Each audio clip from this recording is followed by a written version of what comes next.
C'est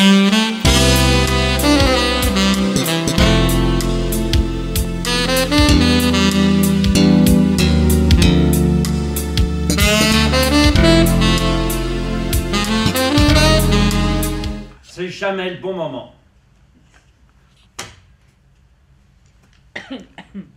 C'est censé décrasser l'organisme. C'est censé ouvrir l'esprit, booster les artères, rallonger la vie. Que des trucs super, que des trucs positifs. C'est pour ça que c'est jamais le bon moment. Mais oui, c'est pour les trucs galères qu'il y a des dates. Le 15, faut payer les impôts. Le 22, l'employé du gaz viendra relever les compteurs à 8 heures. Des fois, il arrive à 8 h moins le quart. On se retrouve à moitié à poil devant un type en bleu de travail. Des fois, il est moustachu. Jeudi, on dîne chez ta mère à 21 h précises. Voilà. Quand c'est galère, c'est toujours hyper précis. En revanche, quand c'est pour son bien, quand c'est positif, alors là, c'est jamais le bon moment. Il suffit d'être passé par là une seule fois pour savoir que le bon moment, ça va être un sale moment à passer. Un coup, je suis Clint Eastwood.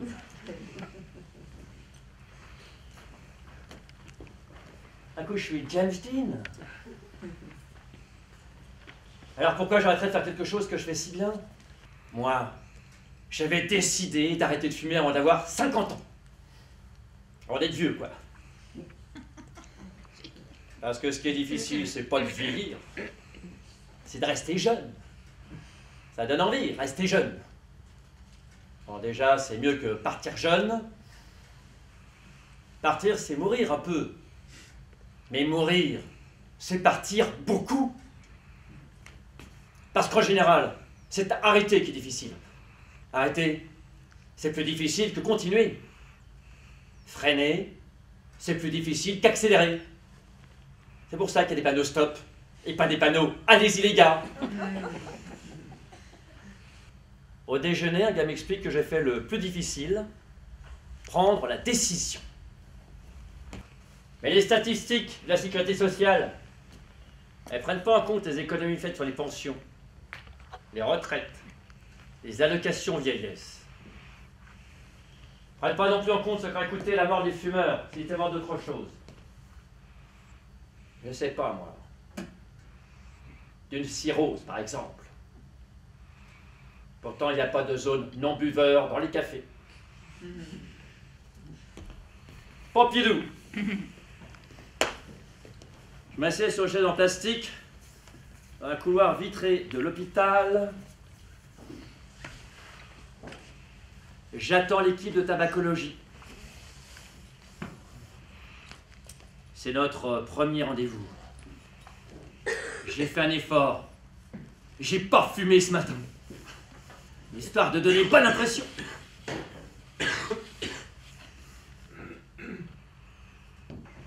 Fagerström. 1. À quel moment fumez-vous votre première cigarette? 2. Trouvez-vous difficile de ne pas fumer dans les endroits où c'est interdit? 3. Quelle cigarette est la plus indispensable? 4. Combien de cigarettes fumez-vous par jour? 5. Est-ce que vous fumez plus le matin? 6. Est-ce que vous fumez lorsque une maladie vous oblige à rester au lit? Moi, j'ai répondu. Dans le désordre, 40, non, 2 heures, non, celle de la fin du repas. Et ça va si ça ne dure pas trop longtemps. Il faut attendre d'avoir pris la décision d'arrêter de fumer pour que le corps médical se décide enfin de nous expliquer comment ça marche, la clope.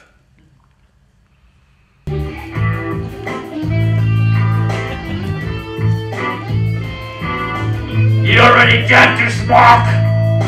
You might be clear to what you said 1 hour and 15 minutes. Bunch of degenerates. Vous êtes vraiment débile de fumer. Vous pourriez au moins vous abstenir pendant 1 h 15. Bande de dégénérés! Je me réveille, la date approche. Demain, j'arrête. Alors, quand quelqu'un dit « demain, j'arrête », ce qu'on entend, c'est « aujourd'hui, je continue ».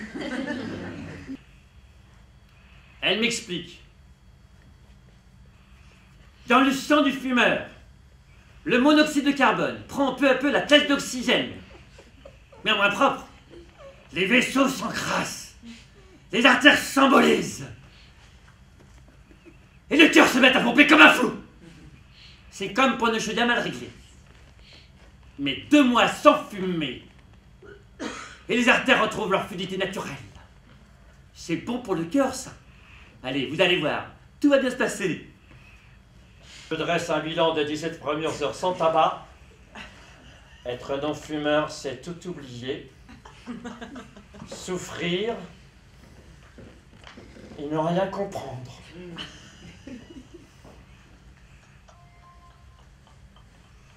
La tabacologue m'avait prévenu. Les chewing-gums, il faut être quelqu'un de calme.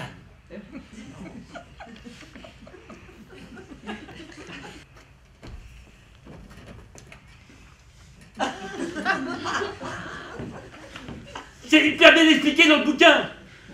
Et tu sais à quoi elle est associée, la clope, hein? Au stress. Qu'est-ce que tu fais quand t'es stressé? Ben t'allumes une clope. Et tu sais pourquoi? Parce que t'as le sentiment que ça te tranquillise. Et à la fin, tu sais ce qui se passe? T'es stressé, tu fumes, t'associes la clope au caisse. C'est purement pavlovien. 48 heures sans tabac. Je suis un samouraï. Si je viens chez toi et qu'au lieu de sonner, je défonce ta porte à la hache, que j'arrive dans ton entrée et que tu mets la bouche en poussant des grognements, c'est rien. C'est ma nouvelle façon de dire bonjour. J'ai arrêté de fumer. 4 jours. Il existe une vraie différence entre les non-fumeurs et les ex-fumeurs. Non, pas dans la fumée qui s'en dégage, mais dans la souffrance qui en émane, comme une petite auréole de douleur, d'anxiété.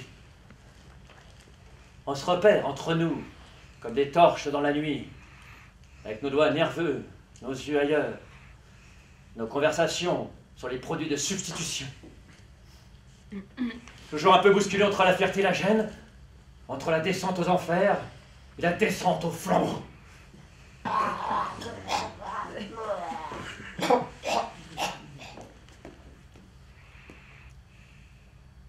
Et ça, vous en pensez quoi de ça? Il a dû en entendre des agités, il marque une pause. Et puis il m'explique. Les parois des poumons sont tapissées de cils vibratiles qui se remettent à pousser comme des anémones de mer et remonter lentement le goudron vers la sortie. Arrêter de fumer est un travail à plein temps, 24 heures par jour, 7 jours par semaine. Après 1 semaine, il m'a encore de me demander où sont passées mes cigarettes, ou juste t'as pas de cigarette, s'il te plaît? Je me tâte les poches pour trouver mon paquet. Des réflexes. De quoi on parlait déjà? Ah, après 3 semaines, j'ai pris 3 kilos. Comme une horloge.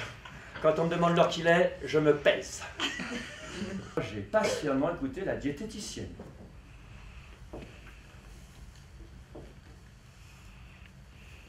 Il vaut mieux manger de la salade que des meringues. Il vaut mieux manger à l'heure des repas que toute la journée. Il vaut mieux manger des carottes que du fromage. Son truc, c'était pas la carotte et le bâton. C'était la carotte et la carotte. Au contraire, moi ce que je veux, c'est que tout le monde fume, plus moi, mais les autres oui. Tous les autres, et beaucoup, et de plus en plus. C'est mon thermomètre, la mesure de mon effort. C'est ton fumant qui m'encourage. C'est pas fumer dessus qu'il faut écrire sur les paquets de cigarettes. C'est fumer fait disparaître. Bon. L'arrêt du tabac s'apparente un peu à une séparation amoureuse. Oui, mais alors c'est elle qui a tous les torts. Et encore, après une séparation, on souffre. Mais on finit par trouver quelqu'un d'autre. On retombe amoureux. Là, c'est pas comme si mon vœu était de substituer au tabac une nouvelle addiction. Non. L'arrêt du tabac s'apparente plutôt à un vœu d'abstinence éternelle. Et on comprend tout de suite mieux pourquoi c'est difficile. Il faut juste que je refasse ma vie. Toute ma vie. Ma vie intérieure surtout.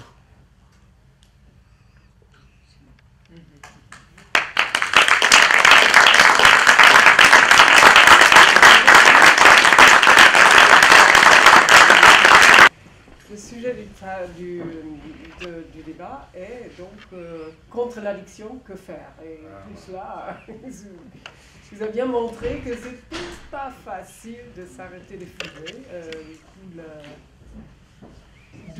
Voilà, ça marche. D'où le titre, Arrêter de fumer tue. Et Thomas Wittgen lui-même a essayé, je ne sais pas s'il a réussi, en tout cas, il a essayé d'arrêter de fumer et à cause de cette souffrance, il a écrit la pièce et il l'a passée à notre acteur, Marc Suspiel, qui lui-même est quelqu'un qui a fait une crise cardiaque, n'est-ce pas? Et donc il a survécu à cause du tabac. Crise cardiaque à cause du tabac. Donc voilà, c'est une question cruciale. Hein. Et avant peut-être de passer la parole à M. Joseph Hosban, je vais la passer à Christian, qui lui, non seulement il est vidéaste, il est aussi co-organisateur de ces rencontres et débats autrement, et qui a 5 cas dans sa famille qui sont décédés à cause du tabac. Oui, rebonsoir. Effectivement, je tenais particulièrement à ce débat. Ça fait un moment qu'on en parle, depuis que j'ai vu la pièce il y a quelques mois. Pourquoi? Parce que, alors déjà, j'ai fumé aussi dans ma jeunesse, et j'ai retrouvé un certain nombre de gestes, d'histoire, chercher ses cigarettes, manger. C'est vrai que j'ai pris un certain nombre de kilos et que j'ai pas réussi à les perdre, pour la plupart. Mais j'en ai quand même pas mal perdu. Oui, pourquoi ça me tient à cœur? Parce qu'effectivement, dans ma famille, il y a 5 membres de ma famille qui sont morts suite des effets du tabac. 2 de mes oncles, mon père et 2 de mes frères. Mes oncles et mon père sont morts vers 70 ans. Mes frères sont morts, l'un à 55 ans, l'autre à 60, c'est des 2 frères jumeaux, l'autre à 60 et des poussières. Et récemment, j'ai un fils qui a un peu plus de 40 ans, et au mois de juin, on lui a détecté de l'emphysème. Lui aussi il fume, je n'ai pas réussi à l'empêcher de fumer. Mais ce que je voulais dire aussi, c'est que souvent quand on parle du tabac, on parle des chiffres, on donne des chiffres. Moi, il y a 2 ans, j'en étais à 60 000 décès prématurés des suites des effets du tabac. Il y a quelques semaines, 2 ou 3 semaines, j'ai entendu la ministre de la Santé, Madame Touraine, parler du tabac, et elle annonçait le chiffre de 75 000. Alors, M. Haussmann nous dira 73, 78, enfin bon, de 60, on est déjà passé à plus de 70 000 en 2 ans. Mais bon, quand on vous dit ça, oui, bon, bah oui, 70 000, c'est pas moi, c'est peut-être dans ma famille, mais enfin bon, ça dit pas grand-chose. Mais moi, ce que je veux dire, c'est que de fumer, c'est une grosse responsabilité vis-à-vis de soi, mais vis-à-vis du monde qui nous entoure, et en plus, et surtout, vis-à-vis de nos proches. Quand le cardiologue vous annonce que vous faites de l'emphysème, en général, vous commencez à être essoufflé pour aller voir soit un cardiologue, soit un pneumologue, ou votre médecin de famille. Alors, ce qu'il faut savoir, c'est que l'emphysème, c'est irréversible, c'est-à-dire que ça ne se guérit pas.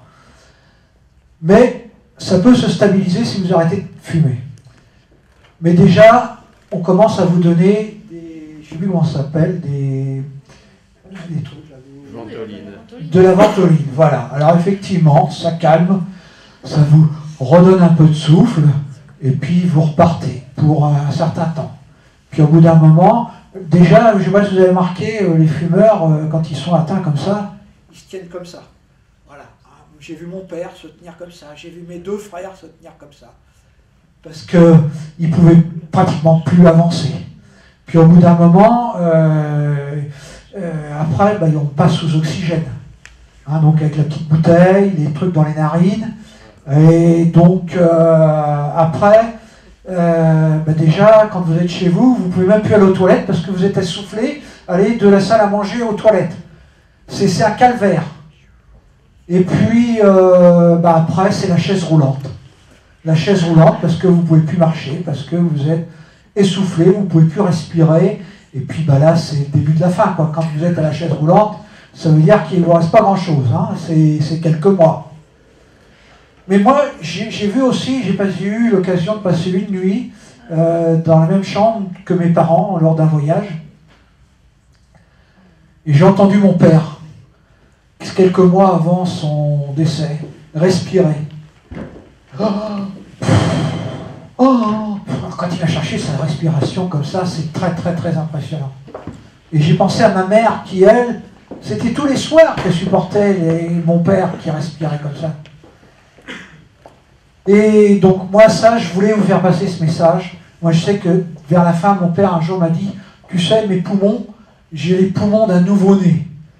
C'est-à-dire qu'il n'avait plus de poumons, quoi, avec sa bouteille d'oxygène et ces trucs. Donc, moi,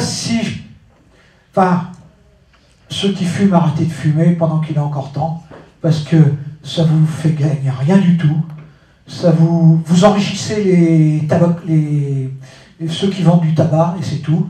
Ils mettent des drogues dans le tabac pour vous rendre addict, et ça n'avance à rien. Moi, j'ai fumé, j'ai arrêté à 26 ans, j'ai eu la chance de pas... Je dis la chance parce que je sais que c'est difficile, je sais que c'est très difficile pour beaucoup de ne pas reprendre, mais je peux vous dire que ma santé, à part le poids, mais ma santé s'est quand même améliorée. Depuis, je suis pratiquement plus enrhumé, je fais un petit rhume par an, mais bon, je mouche un peu, puis au bout de 2 jours, c'est terminé, alors qu'avant, un rhume, ça durait 3 semaines, etc., etc. Donc, j'espère n'avoir choqué personne, mais j'avais envie de faire partager cette expérience, et je vais laisser la parole à M. Haussmann, qui lui aura certainement un autre discours. Je vais essayer d'avoir un discours beaucoup moins tragique.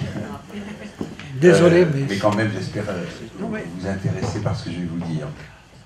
Tout d'abord, ce qui m'intéresserait de savoir, c'est s'il y a parmi vous des non-fumeurs absolus, des gens qui ne fument pas du tout. Bon, mais l'important, c'est de ne pas fumer en ce moment. Donc vous ne fumez pas, donc vous comprendrez que votre cas, votre sort m'intéresse moins que celui des fumeurs. Simplement, j'ai toujours l'habitude de demander quels sont les non-fumeurs, parce que quand je demande quels sont les fumeurs, la moitié des fumeurs au moins ne se désignent pas, comme s'ils se sentaient coupables. Donc ça me permet de visualiser comme ça très rapidement qui est fumeur et qui ne l'est pas. Et ça va me permettre tout à l'heure de me prêter à une petite expérience avec vous si vous voulez. Mais tout d'abord, je voudrais vous parler de ce qui me paraît le plus important, à savoir, c'est la dépendance. Il n'y a pas qu'une forme de dépendance, il y a plusieurs formes de dépendance, et je trouve, pour ma part, malheureusement, on n'évoque pas le sujet en règle générale de manière suffisamment exhaustive pour donner envie aux fumeurs d'arrêter de fumer.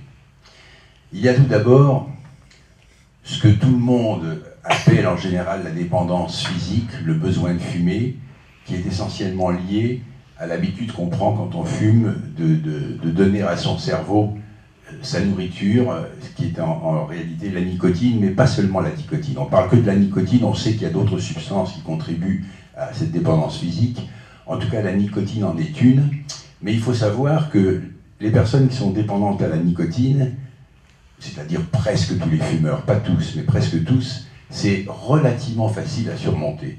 Si vous êtes dépendant à la nicotine, si vous avez besoin de nicotine, bah, au fond, on va vous donner de la nicotine. On va vous donner de la nicotine, mais pas sous la même forme. Il faut savoir que la nicotine qu'on peut vous donner sous forme de substitut, c'est-à-dire des patchs, des pastilles, des inhaleurs, un petit peu ce qu'on a décrit tout à l'heure dans la pièce, c'est une nicotine qui ne doit pas vous rendre dépendant. Celle qui se trouve dans la cigarette, dans la fumée de cigarette, lorsque vous tirez effectivement sur cette cigarette, elle arrive au cerveau en 7 secondes. Et quand elle arrive au cerveau, elle provoque dans vos cerveaux une espèce de tsunami, un pic nicotinique, comme on dit, qui va vous obliger carrément, quasiment, à fumer régulièrement et automatiquement, parce que cette nicotine va quitter votre organisme en moyenne pour moitié toutes les 2 heures. Donc vous pouvez imaginer que toutes les 2 heures, ceux qui sont dépendants à la nicotine vont mettre automatiquement la main à la poche, prendre leur paquet de cigarettes, leur briquet, allumer, et se sentir beaucoup mieux en quelques secondes, puisque 7 secondes après, la nicotine est arrivée au cerveau. Mais ça, comme je vous l'ai dit, on règle assez facilement ce problème. C'est pas très difficile. Si vous suivez les conseils du tabacologue en prenant de la nicotine, vous allez assez facilement régler votre problème de dépendance à la nicotine. Il y a une autre forme de dépendance qui est beaucoup plus insidieuse, beaucoup plus compliquée. C'est ce que vous appelez en général le geste, la gestuelle. Mais on appelle ça plutôt la dépendance comportementale ou la dépendance psychocomportementale. Les fumeurs vont se reconnaître, ça correspond à quoi? Ce sont les gens qui, par exemple, vont allumer une cigarette systématiquement quand ils ont un coup de fil à passer. Ils vont allumer une cigarette systématiquement pendant ou après le café. Ils vont allumer leur cigarette quand ils montent dans leur voiture avant même de mettre le contact. Bref, ils vont refaire tous les jours les gestes qui vont devenir des habitudes et, ce faisant, ils vont développer dans leur cerveau des petits réseaux de neurones qui vont associer 2 situations. Par exemple, je téléphone avec j'allume ma cigarette, ou bien je regarde la télé, j'allume ma cigarette, ou bien j'attends le train, j'allume ma cigarette. Et ces rituels, ce sont des rituels, ont un support biologique, puisqu'encore une fois, ils se matérialisent dans le cerveau par des petits réseaux de neurones spécialisés. Cette dépendance-là est déjà beaucoup plus insidieuse que la dépendance nicotinique. Excusez-moi. Oui. Excusez-moi, nous avons la chance d'avoir 4 jeunes femmes ici, et avant qu'elles ne partent, est-ce que vous avez quelque chose à dire sur la pièce? Ça nous intéresserait beaucoup. Sur la pièce ou sur le fait que vous soyez là. Je trouve que c'est très bien de votre part de venir pour voir une comédie sur... C'est plus le titre qui nous a intéressés en fait, parce qu'en général c'est... C'est plus le titre qui nous a intéressés, c'est-à-dire que en général les pièces sur le tabac c'est pas humoristique, tandis que là c'est traité avec un certain humour. Oui. C'est comment dire, un peu de l'autodérision. Oui. C'est un peu moqué de lui-même, et en général c'est pas comme ça dans les pièces où on parle des addictions. Vous en avez vu d'autres alors? Il y a longtemps, je sais plus. C'était vraiment sur les drogues, le dopage, des choses comme ça. Et puis c'est vrai que le tabac, on n'y pense pas forcément, mais c'est quand même une addiction. Et c'est vrai que... Vous vous rendez compte que c'est une addiction? Est-ce que vous avez l'intention d'arrêter ou pas? Ah oui, normalement. Non, je veux dire, est-ce que vous avez essayé et ça s'est passé comme là, dans la pièce? Ah, oui. Enfin, on a essayé, je vois, moi aussi. Et ça a été, oui, enfin, c'est vrai que des fois, on se retrouve dans quelques trucs, quoi. Sur la nourriture, des fois, c'est vrai que... Voilà. Compensation. Est-ce que M. Haussmann a quelque chose, un miracle, une recette pour arrêter? Il n'y a pas de miracle. Pour avoir une chance d'arrêter de fumer, il faut déjà comprendre pourquoi on fume. J'ai cité 2 des 3 addictions, je vais vous dire un mot de la 3e, et après, je vous dirai quelles sont, de mon point de vue, les conditions absolument nécessaires pour avoir une chance d'arrêter de fumer, ce qui n'est jamais garanti. Là, je vous ai expliqué qu'il y a une dépendance physique à la nicotine, il y a une dépendance psychocomportementale qui est liée à un rituel qui est la conséquence d'une répétition régulière d'un geste. Et ces 2 formes de dépendance, on peut les traiter plus ou moins facilement. La dépendance psychocomportementale est plus difficile à traiter que la dépendance nicotinique. En fait, ça consiste à essayer de reprogrammer le mieux possible des habitudes qui ont été prises par le cerveau, et reprogrammer ces habitudes, c'est assez difficile. On y arrive grâce à ce qu'on appelle les thérapies comportementales et cognitives. Je ne vais pas entrer trop dans les détails. Moi, j'explique souvent que en fait, ce sont des trucs et des astuces qui vont permettre de reprogrammer les habitudes prises par le fumeur. Mais là où je voudrais plutôt insister, c'est sur la 3e dépendance, parce que c'est celle dont on parle le moins. Et pour bien vous l'expliquer, je vais vous donner un exemple. Vous avez sans doute entendu dire que lorsque vers minuit, le fumeur invétéré trouve brutalement qu'il n'a pas de cigarette et qu'il ne peut pas fumer alors qu'il en a vraiment envie, eh bien il est capable de prendre sa voiture et de faire 30 ou 40 km pour aller acheter un paquet de tabac. Je vais vous annoncer une chose qui va peut-être vous étonner, mais ça n'est pas vrai. Celui qui est fumeur à ce point, il a toujours un paquet de rechange. Et souvent, il a même une cartouche de rechange et parfois 2 cartouches de change. Et c'est rare qu'il tombe en rade et c'est rare qu'il ait ce problème. En revanche, celui qui vers minuit a fumé sa dernière cigarette, il sait qu'il faut aller se coucher, il va aller se coucher, il est un peu nauséeux, il a un peu mal à la gorge, il n'est pas vraiment très bien, il va aller se coucher effectivement, et en même temps il se dit « demain j'arrête ». Seulement celui-là, le problème c'est que il dit « demain j'arrête » tous les jours. Ah, c'est l'auto-hypnose alors. Le lendemain matin, non, c'est pas vraiment l'auto-hypnose. Le lendemain matin, il sort de chez lui et au lieu de prendre le métro à droite pour aller bosser, il va prendre la gauche pour aller acheter un paquet de cigarettes au bureau de tabac qui est ouvert, et bien entendu, il va acheter un seul paquet de cigarettes. Parce que, effectivement, il sait ou il pense que demain il va arrêter. Et cette 3e forme de dépendance que j'appelle la dépendance affective ou l'attachement, qu'une personne très connue dans le milieu de la tabacologie qui s'appelle Odile Le Sourd appelle l'agrippement. Et l'agrippement, on le voit très bien d'ailleurs chez les gens qui fument la cigarette électronique. Ils la tiennent comme ça, comme un doudou, comme un objet transitionnel, c'est quelque chose qui va les apaiser. Cette dépendance-là, elle est beaucoup plus difficile, beaucoup plus violente et beaucoup plus dure à surmonter.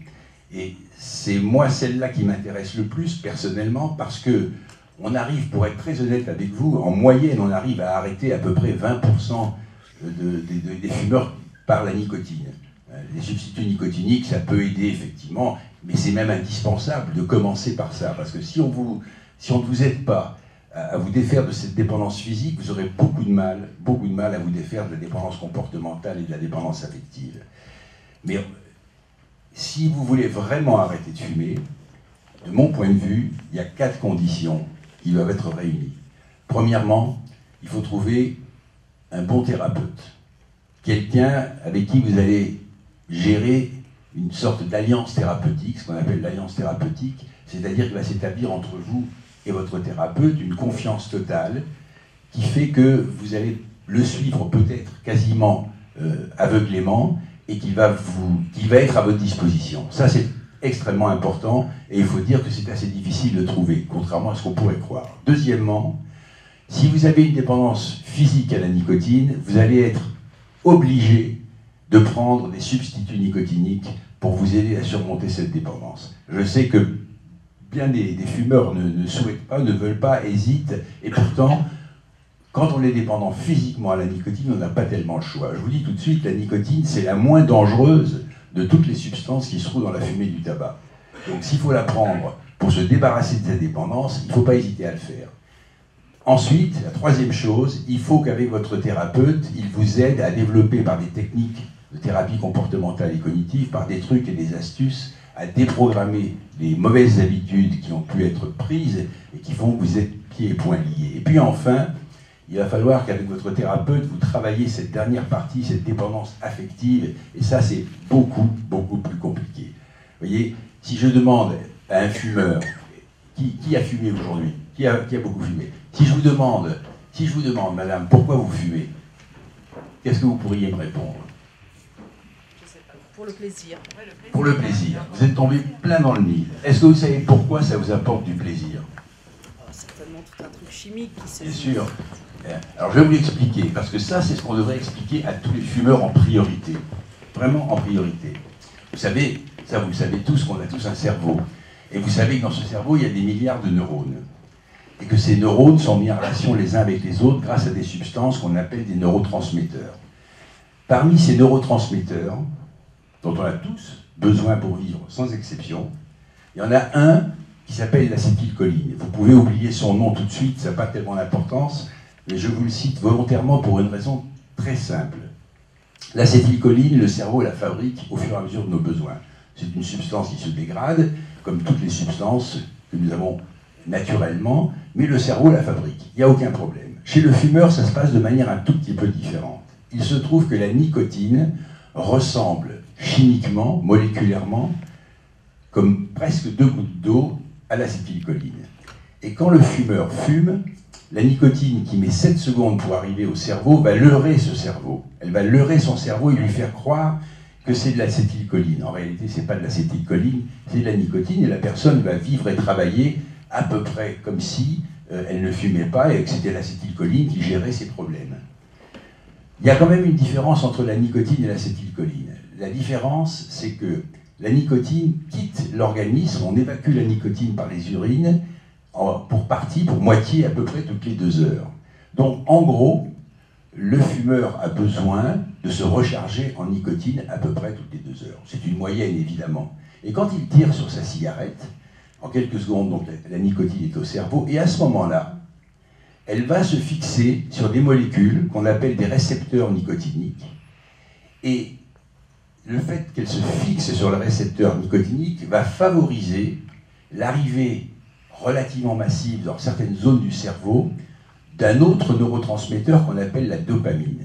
Et la dopamine, c'est ce qu'on appelle un peu vulgairement l'hormone du plaisir. Et si on a du plaisir à fumer, c'est parce qu'une partie du cerveau est envahie de dopamine. Le fait de le savoir va favoriser l'aide et la manière qu'on va essayer d'utiliser pour surmonter cette difficulté. Donc, il faut savoir que dans le tabagisme, il y a peut-être beaucoup de littérature, mais il y a aussi beaucoup de chimie, beaucoup de biologie. Et quand on comprend ces phénomènes, quand on les comprend scientifiquement, c'est beaucoup plus facile de les surmonter. Et avant de vous passer la parole, si vous avez des questions à poser, parce que je pourrais vous parler de ça pendant plusieurs heures, je voudrais juste faire une petite expérience avec vous, expérience que vous n'avez sans doute jamais faite, sauf si vous avez déjà essayé d'arrêter de fumer dans un service de tabacologie. J'ai amené avec moi un petit instrument de torture qu'on appelle un analyseur de monoxyde de carbone. Et je vais vous montrer la différence entre un fumeur et un non-fumeur. Je pose une... Alors, vous êtes non-fumeuse? Oui. Si vous voulez bien, je vais vous tester en tant que non-fumeuse, et vous, je vais vous tester en tant que fumeur. D'accord? Alors, j'ai tout dans les poches. Je mets donc mon appareil en marche. Et tout à l'heure, pendant la pièce, on vous a parlé du monoxyde de carbone. C'est ça que j'ai testé. C'est la présence de monoxyde de carbone dans l'air expiré. Alors, vous allez faire ce que je vais vous dire, d'accord? Il faut attendre quelques secondes, l'appareil est en train de s'initialiser. Voilà. Je vais le mettre en marche. Quand je vais vous le dire, vous allez inspirer par le nez profondément et vous allez rester en apnée. Vous allez essayer de ne pas libérer l'air que vous aurez emmagasiné dans votre bouche, et quand je vous dirai à nouveau, vous soufflerez tranquillement dans l'embout. C'est un peu difficile, il faut tenir le choc. Hein. Je lance l'appareil, je vais vous dire, allez-y, inspirez profondément par le nez, et vous bloquez. Là, il faut tenir. Vous allez entendre 3 bips, ça va prendre 3-4 secondes, et au 3e bip, vous soufflez tranquillement et bien à fond dans l'appareil. Allez-y. prenez l'appareil, soufflez tranquillement. Pendant ce temps-là, je sors de ma poche un deuxième embout. Soufflez, soufflez tant que vous pouvez. Hein.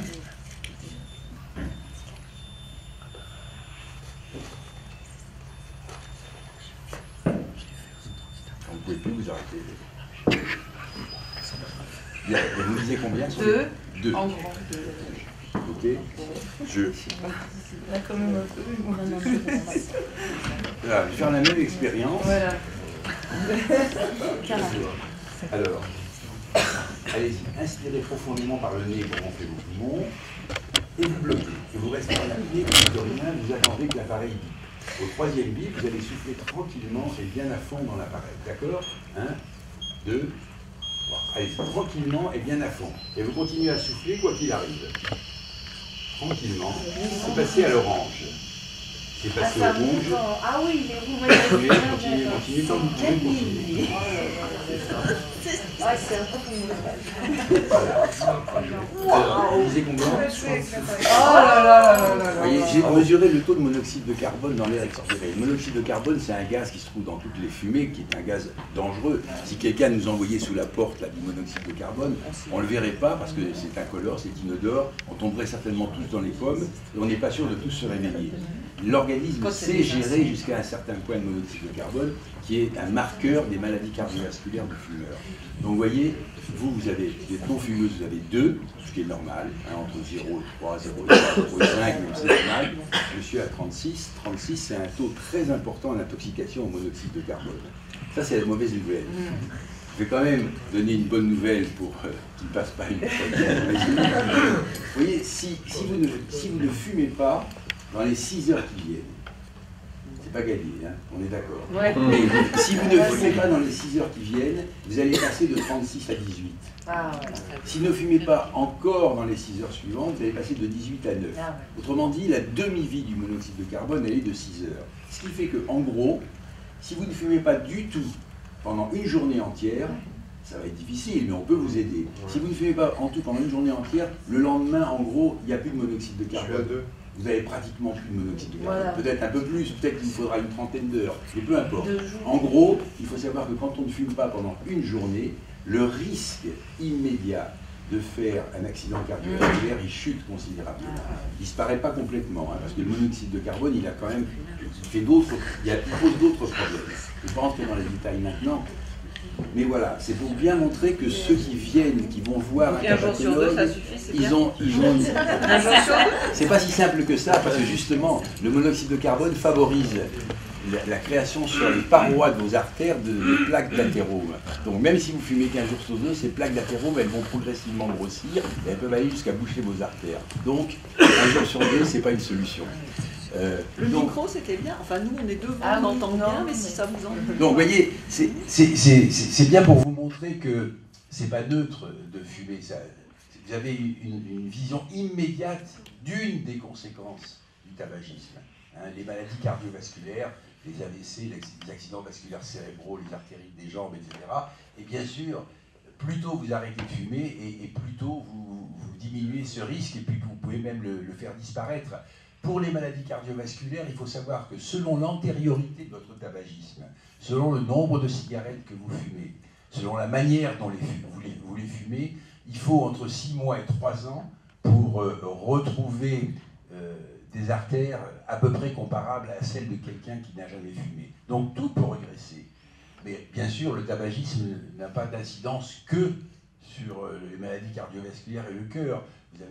Toutes les maladies sont aggravées ou favorisées par le tabac, toutes sans exception. Hein, il y en a une ou deux, effectivement, où on pense qu'elles ne sont pas aggravées, qu'elles sont stabilisées, voire diminuées, mais ça n'empêche jamais de faire un accident cardiaque ou de faire une maladie pulmonaire. Donc, plus tôt vous arrêtez de fumer, et plus vous vous protégez contre tous ces risques. Bon, je ne veux pas insister davantage, je voulais surtout vous expliquer que l'addiction, c'est quelque chose de terrible, et vous expliquer aussi que vous avez bien fait de venir écouter, que ceux qui fument ont tout intérêt à aller consulter un tabacologue pour essayer d'arrêter le plus vite possible. Si vous avez des questions, je suis à votre disposition.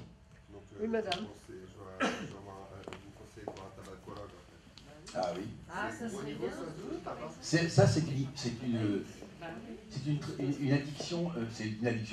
une intoxication au monoxyde de carbone très forte. on considère qu'entre 0 et 3, 0 et 5, c'est normal. De 5 à 7 à 8, soit qu'on a fumé une cigarette, soit on souffre un peu de tabagisme passif. Jusqu'à 15, c'est une intoxication moyenne, relativement faible encore, mais quand même. De 15 à 30, c'est une addiction importante, et au-delà de 30, c'est une addiction très importante, une dépendance très importante au monoxyde, une intoxication très forte au monoxyde de carbone. Ça n'a pas d'incidence sur vos poumons, ça a une incidence sur votre système circulatoire, sur les maladies cardiovasculaires. Oui, en sachant que ça, c'est l'intoxication d'un parking, on est d'accord. Alors 35, vous voyez, quand on atteint un taux de 35 dans un parking, vous savez, les gens sortent du théâtre, les voitures ont leur moulin qui tourne, et puis le local s'emplit de monoxyde de carbone. À 35, l'alarme se déclenche dans les parkings, il faut évacuer d'urgence. Vous, si vous aviez une alarme dans vos poumons, vous seriez informé en permanence qu'il faut arrêter de fumer. Oui, c'est vrai, c'est tout à fait vrai. Et puis alors, bien sûr, on peut monter beaucoup plus haut. Aujourd'hui, ça se voit moins, mais quand on avait le droit de fumer dans les boîtes de nuit ou dans les casinos, on montait facilement à 80. Aujourd'hui, on monte à 80, ça peut arriver, par exemple, quand on fume le cigare, quand on fume la chicha, contrairement à ce qu'on peut voir, ce sont des produits, quand on fume du joint, la fumée du cannabis est extrêmement... La fumée du cannabis est extrêmement riche en monoxyde de carbone. Et l'eau, voilà. La fumée du cannabis est très riche en monoxyde de carbone. Donc, voilà. Donc, vous avez intérêt, effectivement, pour vous aider à arrêter, à aller voir un tabacologue dans une consultation de tabacologie. Il y en a dans tous les hôpitaux, pratiquement. Vous habitez où? J'habite à rue des Rigoles, dans le 20e. Dans le 20e, vous pouvez aller à l'hôpital Tenon, voir le docteur le Gousbouvier ou le docteur Amrioui. Ils s'occuperont très très bien de vous. Oui. Une question. Oui, ben, justement, moi j'ai essayé beaucoup de méthodes pour arrêter de fumer, donc Nicorette, Nicopas, les chewing-gums, les bonbons, les patchs, les cigarettes. J'ai été au service de l'hôpital Tenon, rien.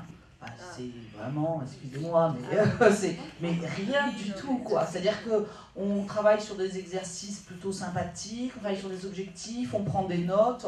Bon, bah, entre deux séances, je me fume mes clopes tranquilles. Je me dis, bon, oui, en fait, c'est quand même très agréable. Je suis à 4-5 cigarettes par jour. Et puis, en fait, ça m'accompagne pas. J'ai soufflé dans des choses, j'ai essayé un tas de trucs. Là, j'en suis à me dire, est-ce que je devrais pas aller voir un hypnotiseur ericksonien? Je sais pas, il n'y a aucune méthode pour l'instant qui a fonctionné. Alors, écoutez, je comprends très, très bien ce que vous dites. Je ne sais pas qui vous avez vu à l'hôpital Tenon. Je ne sais pas si vous avez un nom. Je ne me souviens plus. Je l'ai fait pendant 2 ans, mais il y a 1 an. Et j'ai vu une dame, je ne me souviens plus de son nom maintenant, mais au service de tabacologie en tout cas. Et à plusieurs reprises. J'ai conseillé l'hôpital Tenon parce que c'est proche de son domicile. Mais moi personnellement, ce que je reproche, entre guillemets, à la plupart des professionnels de santé qui s'occupent d'aider les gens à arrêter de fumer, c'est de travailler sur leur dépendance physique, sur leur dépendance comportementale, mais pas sur leur dépendance affective. Et c'est pour ça, madame, vous voyez, je vous donne un exemple que j'ai vécu moi-même, très simple. J'ai aidé il y a quelques mois une jeune femme d'une 40aine d'années à arrêter de fumer. Bon, c'était très classique, elle m'a raconté comment elle fumait, j'ai pris des notes, etc., etc.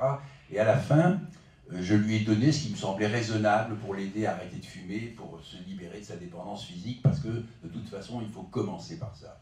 Bon. Et elle est sortie de mon bureau, et au moment où elle sortait de mon bureau, elle s'est mise à pleurer. Alors je l'ai rappelée, et là, du coup, elle est partie d'un grand éclat de rire, parce qu'elle a compris qu'elle m'avait un peu troublé. Hein, elle part contente, et puis elle se met brusquement à pleurer. Alors je lui demande qu'est-ce qui lui arrive, et elle me dit, vous inquiétez pas, tout va très bien, vous m'avez donné ce qu'il me faut pour arrêter de fumer, j'en suis très contente, mais je me suis demandé au moment où je quittais votre bureau si vous pourriez me donner aussi quelque chose pour m'aider à surmonter mon divorce. Et vous voyez, ce qu'elle voulait dire, c'est que son tabagisme, ça n'était pas que la nicotine, la cigarette qu'elle fumait, mais que c'était aussi plus ou moins induit par d'autres problèmes personnels, problèmes professionnels, qui peuvent venir se greffer. Et c'est pour ça qu'un bon tabacologue, un tabacologue qui a le temps de s'occuper de vous et qui va prendre le temps de s'occuper de vous, va s'occuper de vous de manière un petit peu holistique, comme on dit. C'est-à-dire qu'il ne va pas s'intéresser qu'aux symptômes que vous présentez. La nicotine, au fond, vous savez, c'est comme l'aspirine. On vous donne de la nicotine pour vous calmer, on vous donne de l'aspirine pour vous calmer, mais si vous avez mal à la tête tous les jours, il faut bien savoir, il faut bien à un moment donné comprendre pourquoi vous avez mal à la tête tous les jours. Il ne suffit pas de vous donner de l'aspirine ou de l'iprane. C'est un peu la même chose avec le tabac. On vous donne de la nicotine, ça vous aide, c'est très bien, mais on sait très bien qu'il n'y a que 20 à 25% des gens qui arrêtent de fumer avec des substituts nicotiniques. Si on veut les aider, il faut aller plus loin. Et aller plus loin, ça demande à prendre du temps. Peut-être qu'à Tenon, pour des raisons diverses, qui ne tiennent pas seulement à la personnalité des tabacologues, ils n'ont pas pu ou n'ont pas voulu ou ils n'ont pas su prendre le temps qu'il fallait. Si vraiment vous souhaitez arrêter de fumer, comme je le disais tout à l'heure, il faut trouver, dans le cadre d'une alliance thérapeutique forte, le thérapeute qui saura vraiment s'occuper de vous dans de bonnes conditions, et c'est pas facile. Mais oui, parce que quand on...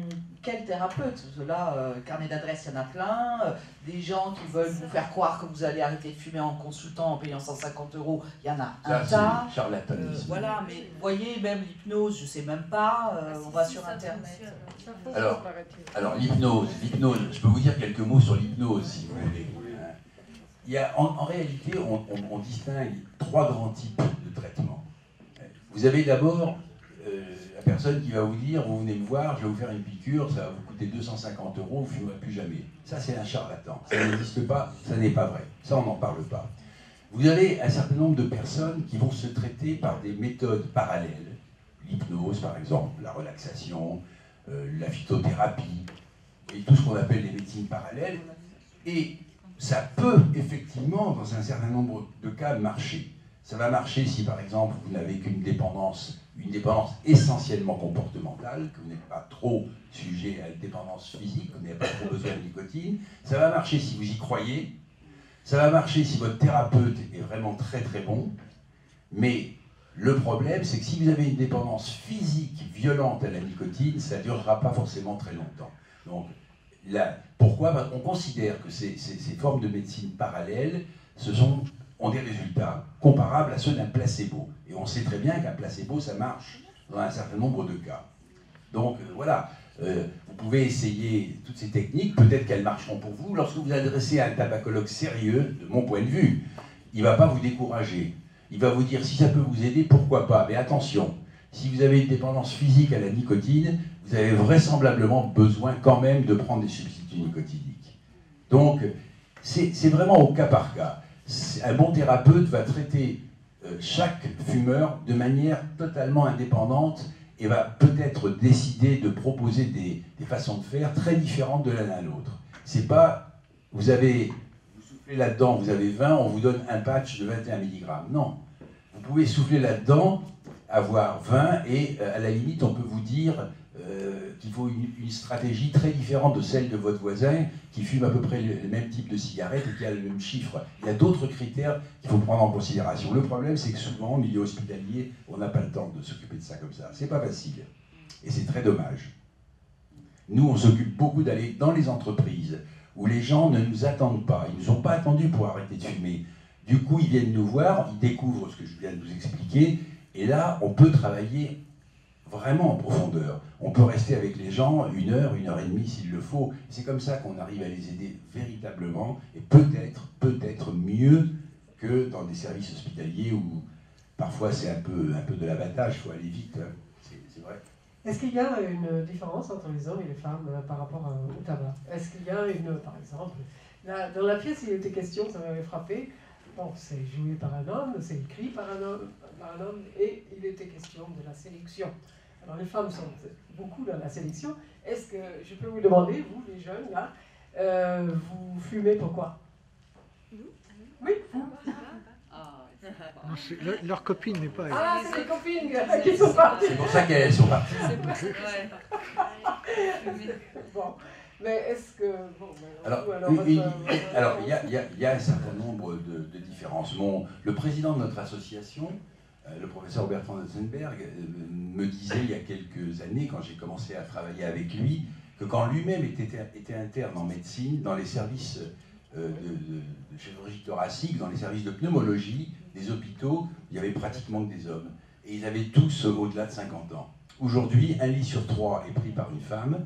Pourquoi? Parce qu'elles ont commencé à fumer à la fin des années 60, au début des années 70, comme les hommes. Elles ont réclamé les mêmes droits que les hommes et elles avaient raison. Mais elles n'ont pas encore tous obtenu. Hein. Elles n'ont toujours pas obtenu l'égalité, sauf dans un domaine, dans celui du tabagisme. Là, elles font mieux que les hommes. Pour vous donner juste un chiffre, entre 1995 en gros et 2005 en gros, le tabagisme masculin est resté à peu près constant. Pas le tabagisme, les conséquences du tabagisme masculin, c'est resté à peu près constant. 57, 59 000 décès par an. Le tabagisme féminin, dans la même période, est passé de 3 000 à 14 000 décès. Pourquoi? Parce qu'il faut 30, 35, 40 ans pour qu'une maladie grave se révèle. Et si elles ont commencé à fumer à la fin des années 60, eh bien aujourd'hui, elles sont frappées de plein fouet par ce fléau. Et aujourd'hui, les femmes souffrent du tabagisme comme les hommes, alors qu'hormonalement, elles sont mieux protégées, par exemple, que les hommes contre les maladies cardiovasculaires. Cet avantage a quasiment disparu. Aujourd'hui, pareil. Femmes, hommes, c'est la même chose. Est-ce qu'il y a peut-être des témoignages dans la salle? Est-ce que quelqu'un a réussi à arrêter de fumer? Ah. Si vous voulez témoigner. Avec l'hypnose. Avec l'hypnose érectionnelle, l'hypnose, je vous conseille d'essayer, c'est super. Non, c'est pas elle. Parce que comme vous disiez, elle a eu un bon médecin. Voilà. Elle y croyait, elle a eu un bon... Vous savez, je vais vous dire, c'est qu'il y a des gens qui disent qu'ils auraient réussi à arrêter de fumer avec une méthode que tout le monde connaît à peu près, la méthode Allen Carr. La méthode Allen Carr, c'est une méthode qui explique, comme moi d'ailleurs, ce que c'est que le tabagisme, avec une grande différence, c'est qu'elle dit qu'on n'a pas besoin de médicaments et qu'on peut s'auto-suggestionner pour arrêter de fumer. Bon, alors je pose toujours la question suivante aux gens qui utilisent cette méthode, qui ont utilisé cette méthode, qui d'ailleurs parfois ont réussi. Hein. Je leur dis voilà, si vous devez traverser le désert en plein été, qu'est-ce que vous faites? Vous prenez un livre qui vous explique que vous pouvez y arriver tout seul, par vos propres moyens, ou est-ce que vous prenez des réserves d'eau? Voilà. Alors, c'est un peu la même chose, si vous voulez, avec la dépendance tabagique, si vous avez une composante de dépendance physique importante. Si vous êtes très dépendant à la nicotine, comment vous le savez? Pendant 20 ans, j'ai fumé. J'étais à 2 paquets par jour.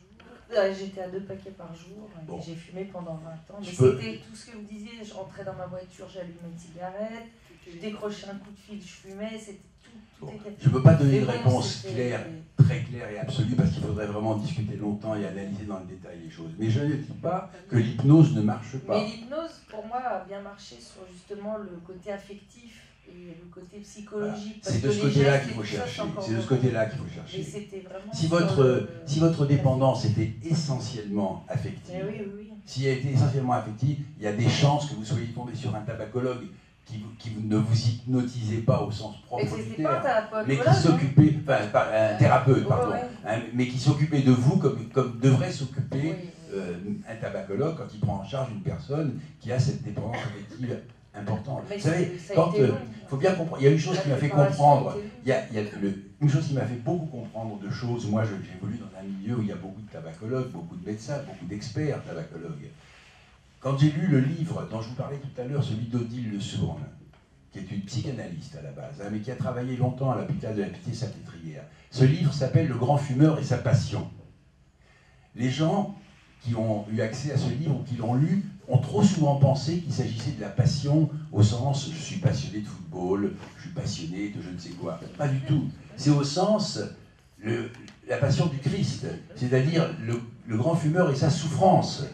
Et c'est ça qu'il faut comprendre. Et quand on a compris ça, on est mûr, si vous voulez, pour vraiment essayer d'arrêter de fumer. Alors la nicotine, c'est rien, on vous donne des patchs et puis ça s'est réglé très vite. Les thérapies comportementales et cognitives, on vous donne quelques trucs, quelques astuces pour vous aider à surmonter le problème. Mais ça c'est beaucoup plus compliqué. En fait, j'ai eu plusieurs, au moins 2 mois de préparation, donc ça a été 2 séances de préparation et ensuite la vraie séance d'hypnose. Et donc ça a été long parce que c'était au quotidien, en fait, je devais vraiment analyser chaque cigarette de la première à la dernière et tout ça c'était dur. Mais moi je peux témoigner que ça marche effectivement, comme vous dites, mais je peux témoigner que très souvent ça ne marche pas. Il y a beaucoup de charlatans. Comme les patchs, c'est 20%. Mais parce qu'on ne peut pas s'occuper que d'une forme d'addiction. Il faut tout prendre en charge. Or, peu de thérapeutes, peu de tabacologues aujourd'hui peuvent ou savent tout prendre en charge. C'est assez compliqué. Hein. Et l'acupuncture, ça peut marcher. C'est considéré comme une méthode de parallèle également. Ça peut marcher dans certains cas. Même à l'hôpital de la Pitié-Salpêtrière, il y a un acupuncteur. Si vous y croyez, si vous n'êtes pas trop dépendant physiquement, de toute façon, si ça ne vous fait pas du bien, ça ne fera pas de mal. Ça, c'est certain. Et l'homéopathie? C'est pareil, l'homéopathie, c'est la même chose. Méthode parallèle, je ne dis pas que ça ne marche pas, hein, mais je connais beaucoup de gens qui ont réussi à arrêter pendant quelques jours ou quelques semaines, mais dont la dépendance physique ou affective était tellement violente qu'ils n'ont pas pu en rester là. Oui, nous donc redonner les noms de l'hôpital Tenon. Tenon, l'hôpital Tenon, rue de la Chine, à Paris, dans le 19e. Docteur Fatima Amrioui, comme ça se prononce, ou docteur Françoise Lecousse-Bouvier.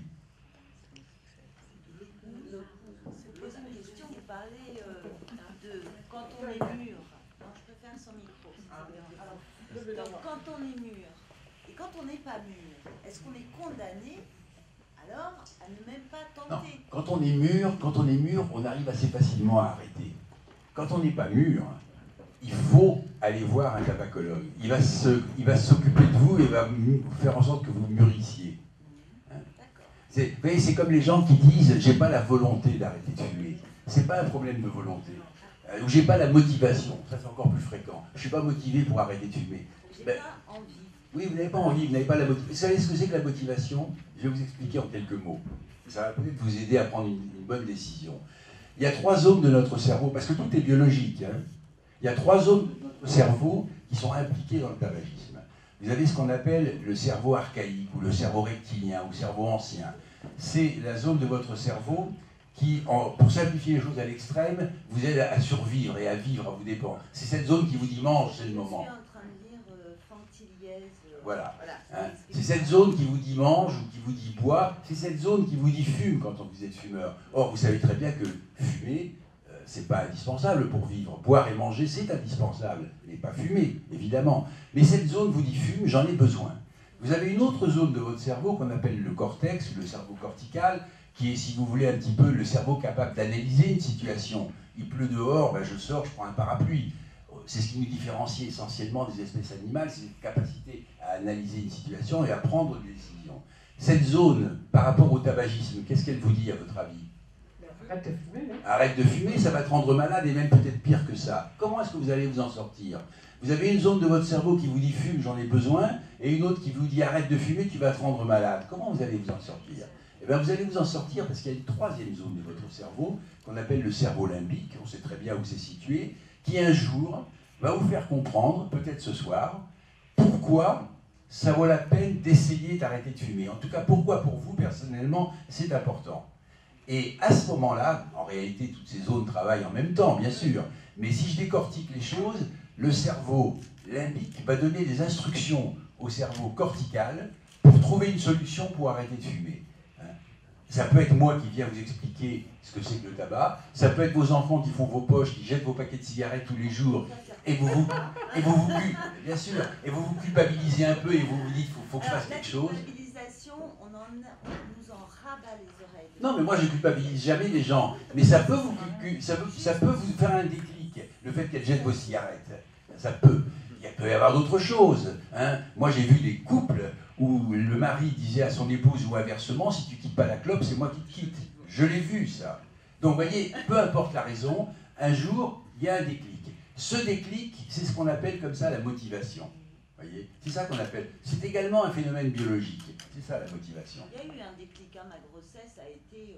Bien sûr. Mais voilà, ça remonte un petit peu. Bien sûr. Bien sûr. Donc, il n'y a pas de solution identique pour tout le monde. Hein. Il faut parfois faire une démarche, une toute première démarche, c'est la plus difficile en général, c'est la première. C'est la démarche la plus difficile, c'est celle qui va vous faire prendre un rendez-vous dans une consultation hospitalière. Une fois que vous l'aurez fait, si après il y a un bon contact avec votre thérapeute, le reste sera plus facile. Il peut y avoir une raison financière aussi, de faire des économies, ça coûte super. Ah oui, j'ai connu quelqu'un comme ça, il a arrêté du jour au lendemain. Il a vous savez, ça a quand vous marché. demandez à un fumeur pourquoi il veut arrêter de fumer, vous ne lui posez pas la bonne question. Parce que tous les fumeurs répondent la même chose. Pour ma santé, pour des raisons financières, parce que je ne veux pas être esclave ou parce que je veux donner le bon exemple à mes enfants. La vraie question, c'est pourquoi vous fumez. C'est vraiment celle-là qui va enclencher un processus qui va peut-être permettre d'aller assez loin et de travailler justement sur cette dépendance affective. Pour les femmes, c'est souvent parce qu'elles ne veulent pas grossir, non? C'est par coquetterie. Hein. Quand vous dites, excusez-moi, quand vous dites pourquoi vous fumez, mais vous savez, quand on est jeune, on fume à 12 ans, 10 ans, parce que les copains fument, et puis on s'habitue, etc. Et là, on n'a pas de raison particulière, en fait. Là, il ne s'agit pas, en l'occurrence, d'aider les jeunes à arrêter de fumer, parce que cela, ça c'est encore un autre problème.